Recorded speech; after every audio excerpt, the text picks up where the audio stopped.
Welcome to CEDA's award ceremony. We're going to start shortly, but you have enough time to grab a drink next door if you're interested and over 21, or just maybe have soft drinks. So you have a few more minutes. If you're interested in a drink, you should grab it right next door.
Everybody, welcome to CEDA Nationals 2016. Sorry, I hesitated because I was CEDA president in 2011 as well, and we were in Binghamton, so I had a little deja vu there.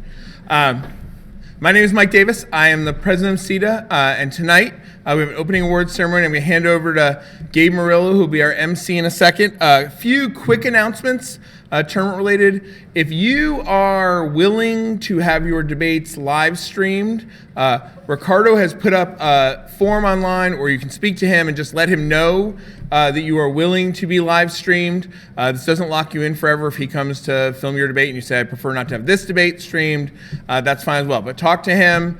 We'd like to stream as many debates as possible. Few tournament-related announcements from Joe Schatz. Breakfast will be in the FA, the Fine Arts Building, at 7 o'clock in the Grand Corridor. It's a big glass corridor. You can't miss it. And then in most of the buildings are hospitality rooms. They'll have some supplemental food throughout the day in addition to the meals that the tournament will be providing. I'm going to hand things over to Gabe now, who's going to take over for the award ceremony. Gabe.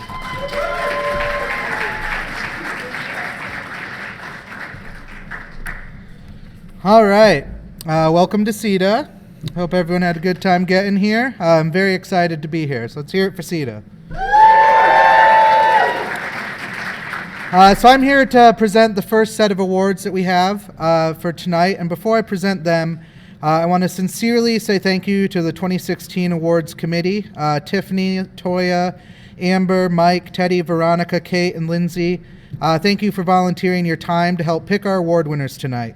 An unquestionably excellent group of people, and they navigated the difficult task of picking from an absolutely phenomenal pool of nominees. This is my second time on the awards committee, and I was very, very impressed with the quality of our nominees. I will be writing many letters to many people thanking them for nominating and thanking people for all the awesome things that they're doing in debate and around their communities as well. So, the first award tonight, we will be giving out the Outstanding New Competitor Award.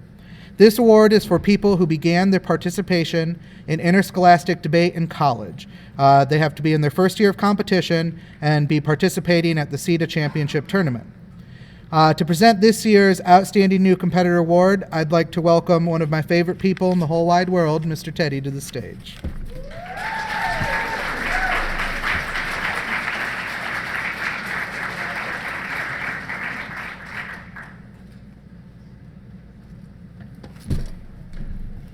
Hey, what's up? How are you? Yes, it's CEDA. Thank you. I am extremely honored both to be here and to be able to present the Cross-Examination Debates Association's 2016 Outstanding New Competitor Award. I happen to think it's one of the most important awards, especially working with many new folks. And I can say that this candidate started the competitive season as an absolute true novice, which means that they had never seen a college policy debate, nor had they attended a single tournament. The instructor who recruited her from an argumentation class wrote, I remember the first debate she took in my class. In it, she demonstrated a grasp of the arguments, but had an immediate and inherent sense of clash. As a debate coach, that is often required to recruit new novices. But what you look for and what your intuition says are also very rare. When I found out that she only had 1 year left, I still desperately recruited her.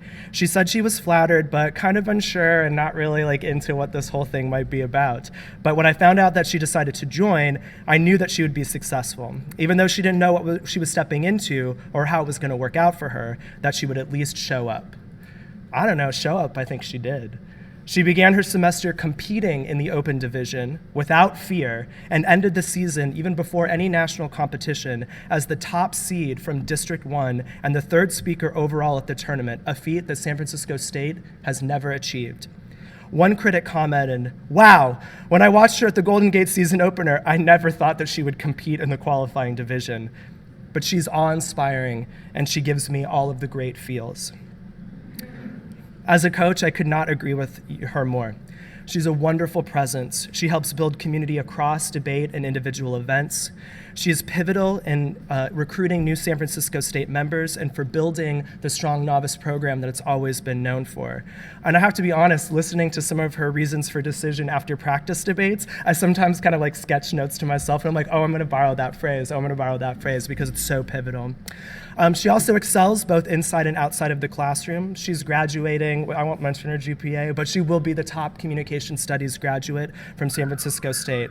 She maintains a critical lens. She's amazing. She's a critical lens. She pushes both her students and classmates to consider various identities, standpoints, and perspectives while excelling at all of the course material. This candidate is also a strong community activist, and she maintains the living and learning community that allows her and all of those around her who she speaks to be inspired by. Finally, she is also truly transforming what it means to have portable skills, meeting with lawmakers like Nancy Pelosi and Barbara Boxer, not just last week in Washington, D.C. as part of San Francisco State's educational envoy. She and her partner, Janelle Murray, took up the importance of social justice and standpoint theory to the desk of those policymakers, a feat that those who might dismiss her style might think twice about in the future.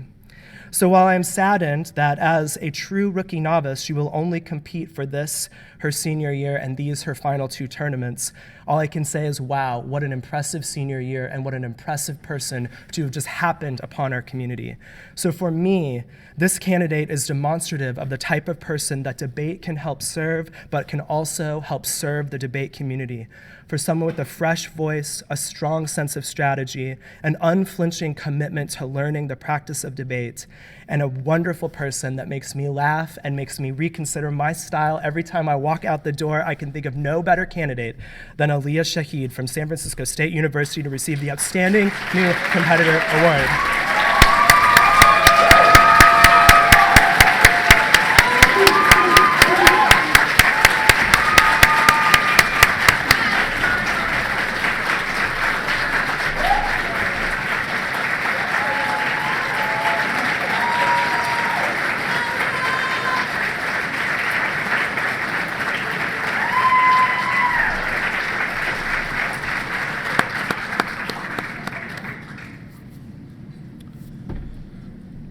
I really love starting with that award.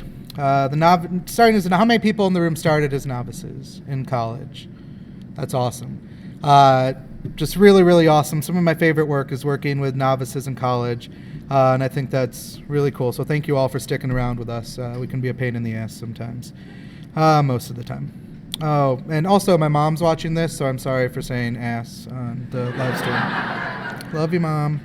All right, I'm going to hear about that one. Okay, the next award is the Matt Grindy Award for Outstanding Graduate Student Coach. This award is intended to recognize excellence in graduate and professional obligations, as well as work as coaches and in the community. To present this year's Matt Grindy Outstanding Graduate Assistant Coach Award, I'd like to welcome Vic Keenan up to the stage.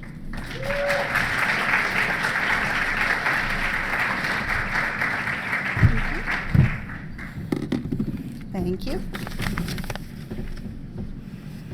Hi, Gabe's mom. A few people might be looking and going, but Vic, you have no graduate students or graduate assistants. How are you possibly nominating someone for this award? And it speaks to the person who has been nominated for this year's award to the extent that he has served our community, that he has served multiple institutions that he has not actually been the graduate student at. This year's Matthew Grindy Outstanding Graduate Student Debate Coach Award goes to Tommy Weddington for his service with West Virginia University.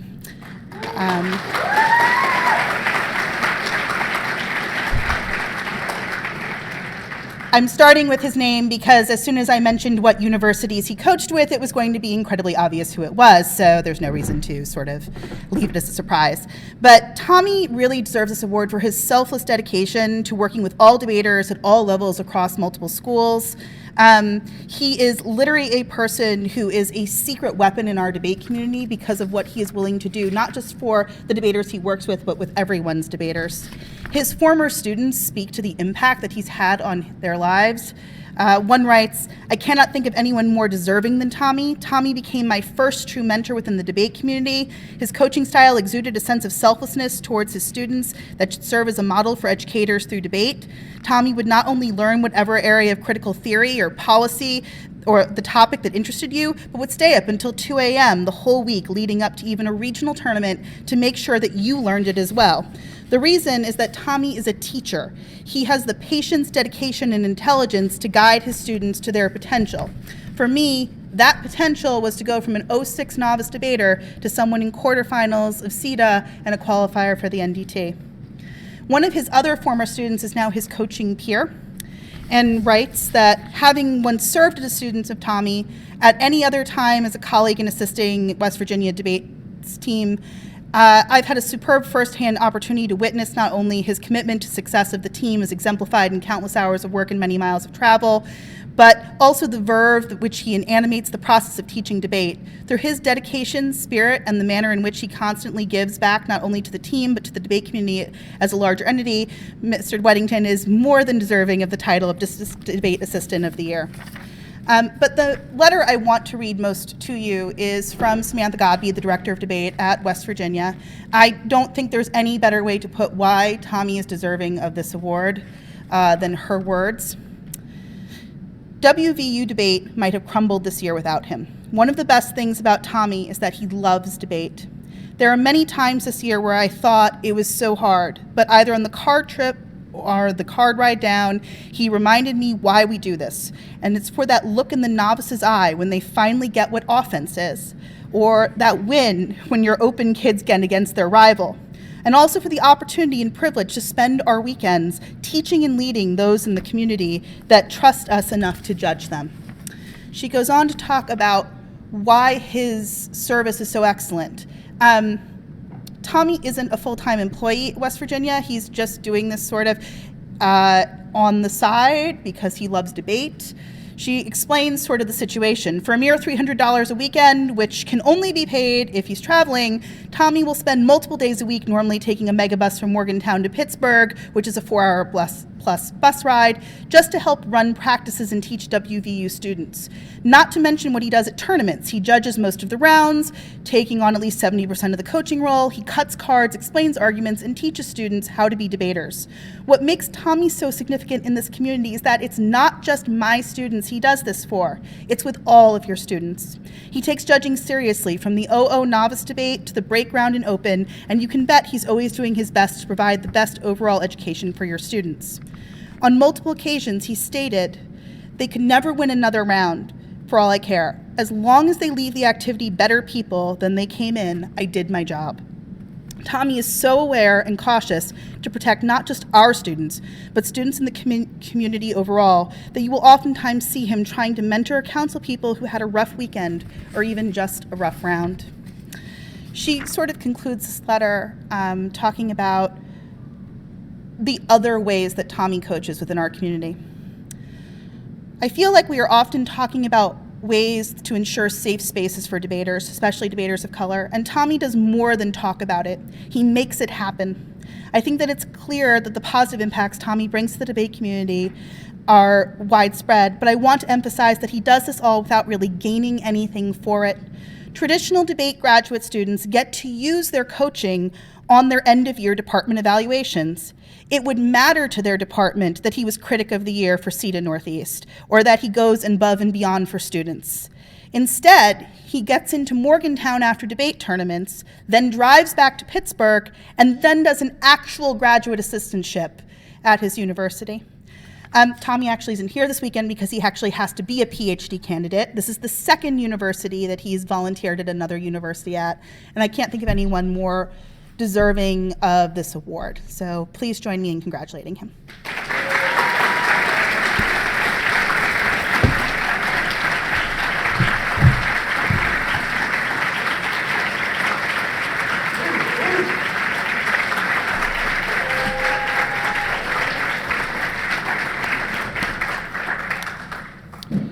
All right, thank you very much, Vic. The next award we have is for the Public Advocate of the Year. This award acknowledges the contribution of an individual during the past year that has made a positive contribution to public discourse on matters of social import. To present this year's Public Advocate of the Year award, I'd like to welcome 2016 President of CEDA, Mike Davis, back to the stage.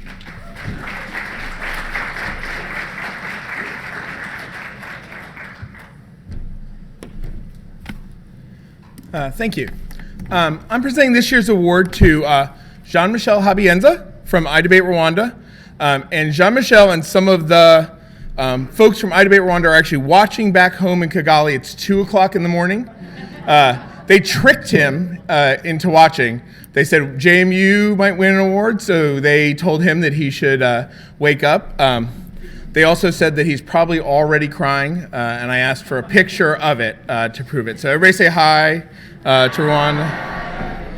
So iDebate Rwanda started in 2012. There had been some debate in Rwanda, but it was fairly disorganized. So Jean-Michel created a program that started with the Kigali Debate League, so students in Rwanda could debate. And then it extended out to the East African Debate Championship, which includes 4 countries in the area. And then recently expanded to the Dreamers Academy, which is an intensive summer program for debaters in Rwanda. The past 2 years, Jean-Michel has led a tour of the United States for 2 to 3 months. We had them for 3 days 2 years ago, and then this past year we had them for a week. During that week at JMU, they visited almost 4 dozen classes. They went to Montpelier for a day. They did a public discussion downtown and on-campus debate.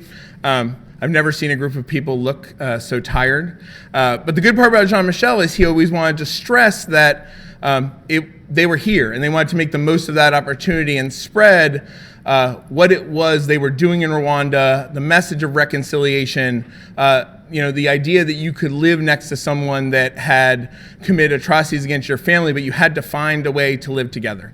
And it's the thing I heard him say the most over the last 2 years is we have to find a way to be neighbors. And that really moved me.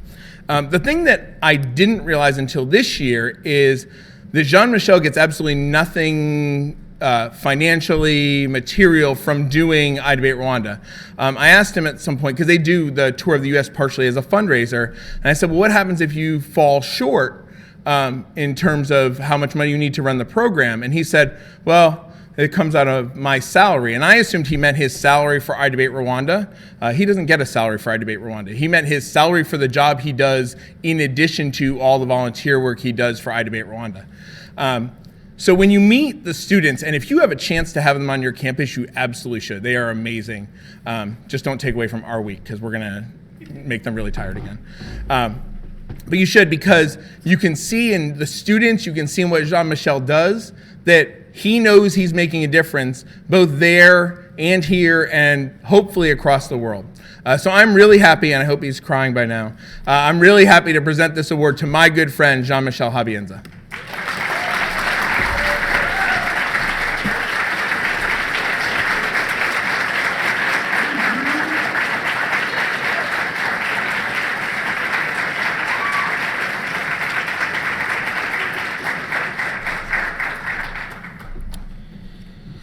All right. The next award that we have is the National Public Debate Award.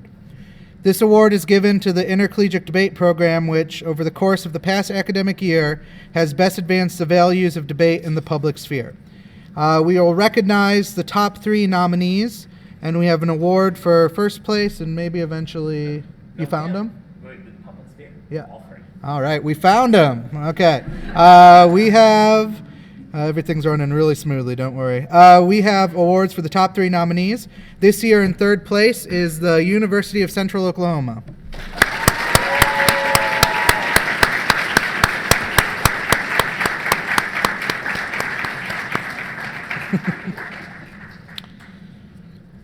In 2nd place is Binghamton.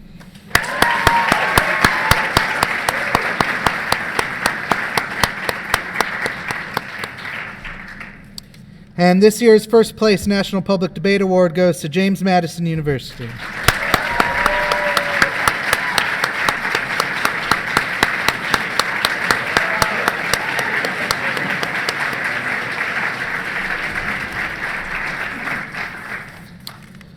All right. The next set of awards we have are the Regional Critics of the Year.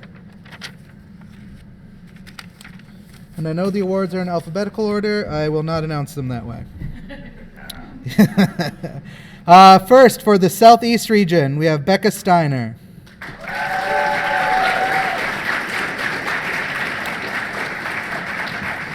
For the Northeast, we have Tommy Weddington. For Mid-America, we have Jaleesa Hampton.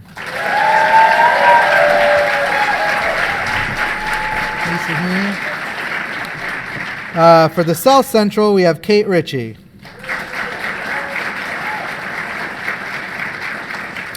For North Central, Megan Mapes. For the West, we have Risha Bhattacharya.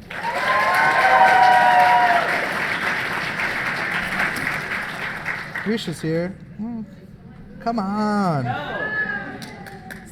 Yeah. If you're here, you got to get the award. Come on. For the Pacific region, we have Kevin Whitley.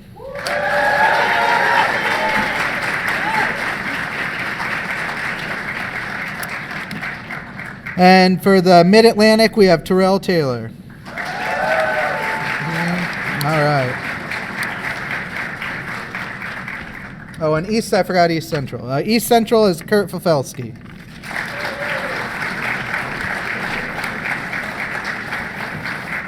All right, 2 more awards to go. The next is the National Debate Scholars Award. This award honors students who maintain strong academic records in addition to their competitive accomplishments. There are 4 categories of National Debate Scholars. I will be posting all of the recipients of all of the categories on CEDA forums tomorrow, probably, maybe tonight, depends how I'm feeling. But tonight, we have awards for the National Debate Scholars with, and this is super impressive, GPA of 3.75 or better, which I guess those exist. I didn't realize that. So tonight, we're very lucky to have with us presenting this award, our 2015 CEDA Award champ, Kevin Whitley.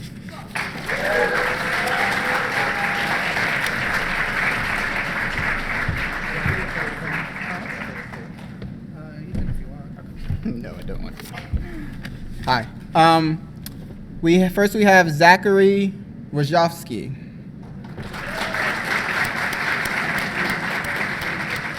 No. We have Raul Liriero. Next, we have Claudius Maynard. We have Shaizhen Kai Liu. We have Claire Jackson. Emily Bordelian. Probably many people will be here. Amanda Dabney. Hannah Robiliard. Leonora Crane. Timothy Bynum. Next, we have Jackson Hendricks. We have Matthew Mueller. We have Nathan Klish. Robert Wimberly. Also, if your name's called, you can come forward to get your award, if you're here. Bryn Ram.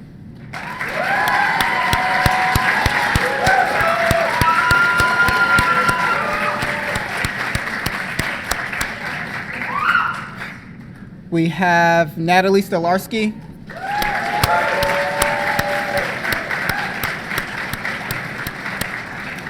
We have Lucas Baker.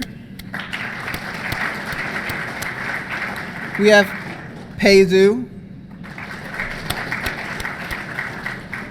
Jesse Nation. Joshua Villarreal. Aliyah Shahid.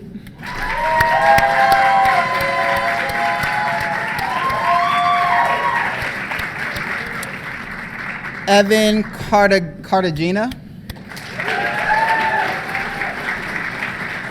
And last but not least, we have Kate Scalaro. Thank you.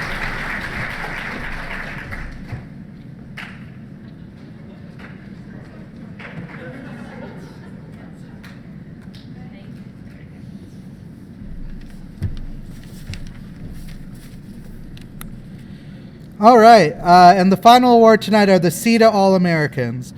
The CEDA All-American Award honors a maximum of 30 students who demonstrate competitive success, academic success, good conduct, and contributions to their squad. Presenting tonight's All-American Awards are my favorite half of the 2015 CEDA champions, Troy Thomas.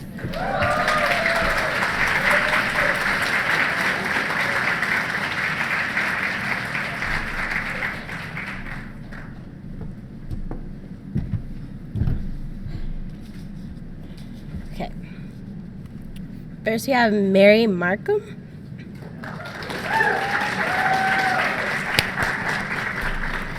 Hunter McFarland. Okay. Got you. I got it. All right, thanks. It's a little tricky here. Okay. Natalie Benny.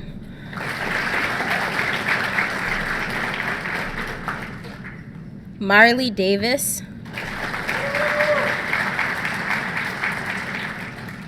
Christopher Carey.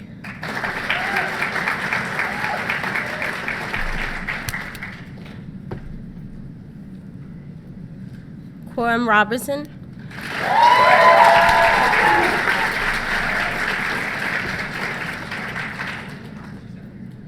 Darian Carroll.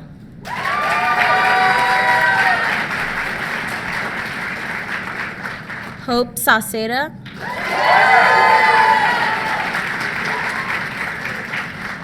Austin Brittenham.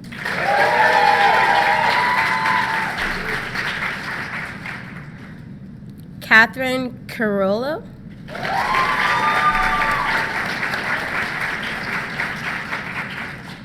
Hannah Scholl.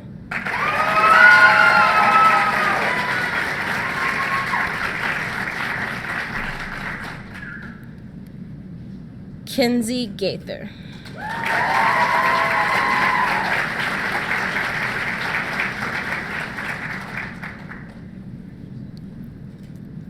Ellie Miller.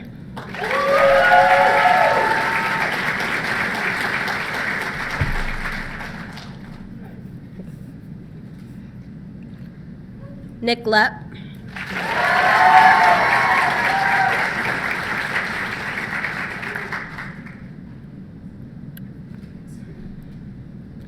Chelsea Kruger.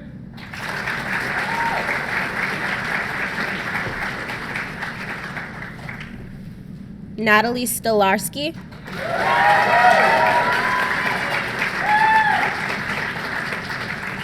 Jamie Welch.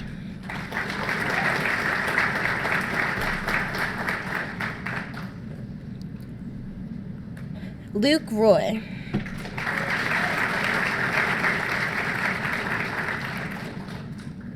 Drew Segal.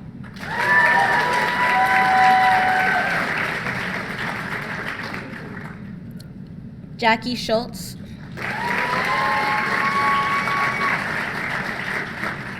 Devon Murphy.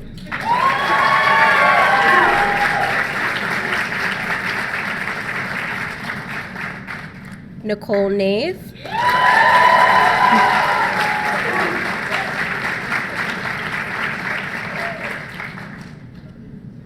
Kaylin Revenue.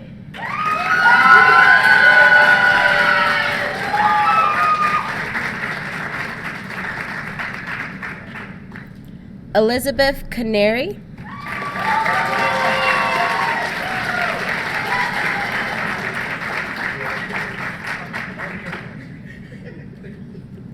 Evan Cartagena.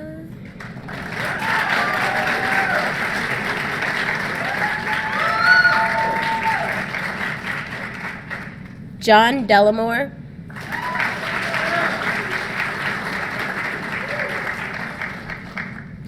Michael Barlow.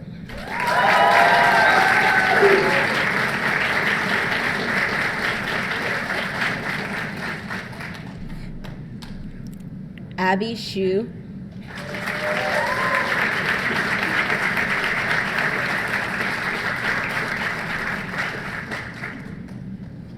Either Eric or Arik Singleton. Oh, you taking a picture? Okay, no one else is taking a picture.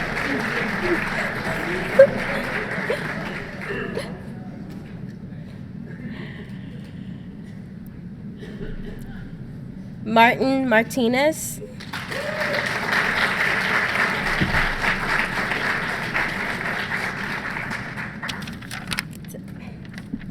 Yep, that's all.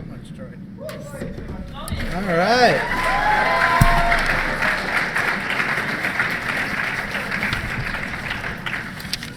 Thank you very much to Kevin and Troy.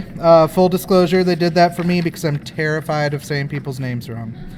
All right, that's all that I have. A couple notes. Pairings will be released on Tab Room shortly, and there'll be food and the bar open next door until 10 p.m. So thank you all very much. Enjoy your CEDA. Have fun fighting for these trophies over here. Have a good night, everybody.